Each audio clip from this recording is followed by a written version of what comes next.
Our motto is we preserve the past for the future.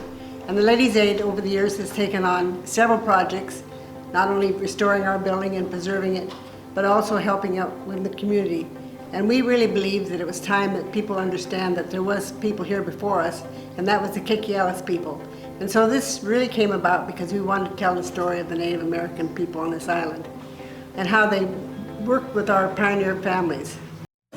So the first meeting we had, our tables were covered with pictures. And then we had this cardboard, and we measured, we knew that the sign was going to be 24 by 42.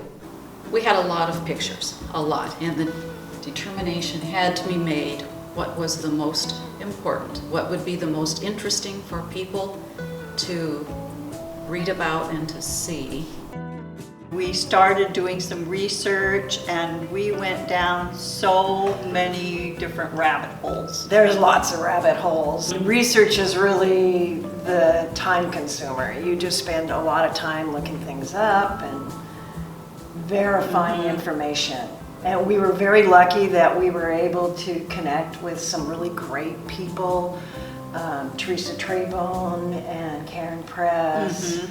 And Rita Mower, who just helped us, you know, and said, don't go there, or I'm not sure if that's actually true or if that's just a story. And I think that's what got us going too, about telling. On our sign we talk about how cemeteries have stories to tell, because that's what we kept finding, was all these stories. My great-grandmother lived on Arrowhead, and she was one of the original members of the Utsalady Ladies Aid that met at Mary Margaret Haugen's great-grandmother's house when they decided to have a Ladies Aid. The part of the Ladies Aid building is so precious because of the grandmother, Jenny Mellum, that I was named after. She was a part of the Ladies Aid, and in the books they refer to her as our beloved Jenny. And ever since I was little, your grandmother, Sina, and everybody that I ran in contact with would say, oh, your grandmother was the sweetest and nicest person. And so, because of the Ladies Aid and the family ties here, I wanted to be that. Well, I got into the Utsalady Ladies Aid because a group of my family had gone on the Stanwood area historical tour a few years back, 3 or 4 years back, just a group of us. And when we came to the Ladies Aid building, one of the pictures on the wall was a picture with our my great-great-grandmother, Kate Jake O'Brien, and we were all so excited to see a family picture. And Mary Margaret just like grabbed us. She was like, "What? Really? You're related?" And so she was very excited, of course, that there was a Kikialis connection.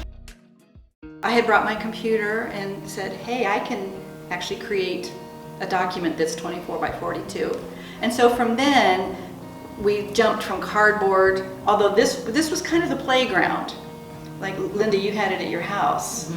And so when she and I worked together on Old Utsalady, she took the pictures and kind of got an idea of which ones she liked where and how she wanted it. And then I would go, okay, how's this look on my document?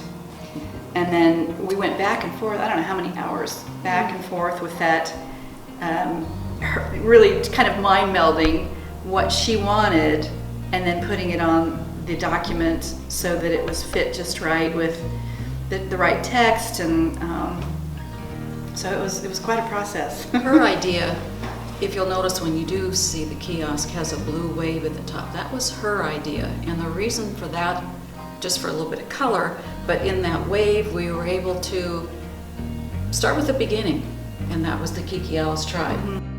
So this picture started it all, and there it is.